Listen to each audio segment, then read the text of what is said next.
কয়েক ঘন্টা আগেও ট্রাম্পের হুঁশিয়ারি ছিল ইরানের ওপর নেমে আসবে ইতিহাসের অন্যতম বড় হামলা।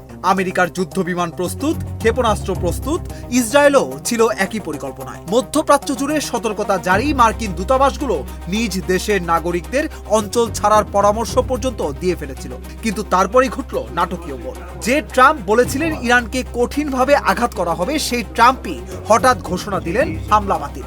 প্রশ্ন উঠছে, এটা কি শান্তির জন্য নেওয়া সিদ্ধান্ত, নাকি ইরানের পাল্টা জবাবের আশঙ্কায় শেষ মুহূর্তে বদলে গেল পুরো যুদ্ধ পরিকল্পনা? যুদ্ধ শুরুর পর এই প্রথম এমন পরিস্থিতি তৈরি হলো যেখানে যুক্তরাষ্ট্র নিজেই প্রস্তুত থাকা সামরিক অভিযান থামিয়ে দিল। নিজের সামাজিক যোগাযোগ মাধ্যমে ডোনাল্ড ট্রাম্প লিখেছেন, যুক্তরাষ্ট্র বড় ধরনের হামলার জন্য পুরোপুরি প্রস্তুত ছিল, কিন্তু মধ্যপ্রাচ্যের কয়েকটি দেশের অনুরোধে সেই অভিযান আপাতত স্থগিত করা হয়েছে। ট্রাম্পের দাবি, একটি সম্ভাব্য সমঝোতার কাঠামো তৈরি হয়েছে, আর সেই কারণেই তিনি হামলা বাতিলের সিদ্ধান্ত নিয়েছেন। তার ভাষায়, এই সমঝোতা হলে হরমুজ প্রণালী পুরোপুরি খুলে যাবে এবং ইরানের পারমাণবিক হুমকিরও অবসান ঘটবে। তবে তিনি এটাও স্পষ্ট করে দিয়েছেন, আলোচনা দ্রুত সফল না হলে পরিস্থিতি আবার বদলে যেতে পারে। এই ঘোষণার আগে কিন্তু পরিস্থিতি ছিল সম্পূর্ণ ভিন্ন। মার্কিন সংবাদ মাধ্যমগুলো জানিয়েছিল যুক্তরাষ্ট্র ও ইসরায়েল ইরানের জ্বালানি অবকাঠামোতে বড় ধরনের হামলার প্রস্তুতি নিচ্ছিল। খোদ ট্রাম্পও সাংবাদিকদের বলেছিলেন ইরানকে এমন ভাবে আঘাত করা হবে যাতে তারা আর যুদ্ধ চালিয়ে যেতে না পারে।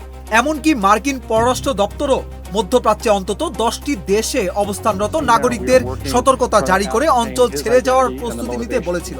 সবকিছুই ইঙ্গিত দিচ্ছিল আরেকটি বড় সংঘর্ষ শুরু হতে যাচ্ছে। কিন্তু সেই মুহূর্তেই শুরু হয় কূটনৈতিক তৎপরতা। একাধিক আন্তর্জাতিক প্রতিবেদনে বলা হয়েছে, সৌদি যুবরাজ মোহাম্মদ বিন সালমান ট্রাম্পের সঙ্গে সরাসরি কথা বলেন। তার আশঙ্কা ছিল যুক্তরাষ্ট্র যদি ইরানের জ্বালানি স্থাপনায় বড় হামলা চালায়, তাহলে পাল্টা হামলার শিকার হতে পারে সৌদি আরব সহ পুরো উপসাগরীয় অঞ্চল। এই ফোনালাপের পরই ট্রাম্পের অবস্থানে নাটকীয় পরিবর্তন দেখা যায়। অন্যদিকে ইরানও হামলার আগে কঠোর বার্তা দিয়েছিল। ইরানের পররাষ্ট্রমন্ত্রী আব্বাস আরাকচি সতর্ক করে বলেন, যুক্তরাষ্ট্র বা ইসরায়েল নতুন হামলা চালালে তার জবাব হবে ভয়াবহ। অর্থাৎ যুদ্ধ আরো বিস্তৃত হওয়ার আশঙ্কা তখন বাস্তব হয়ে উঠেছিল। একদিকে যুদ্ধের হুমকি, অন্যদিকে হঠাৎ হামলা বাতিল।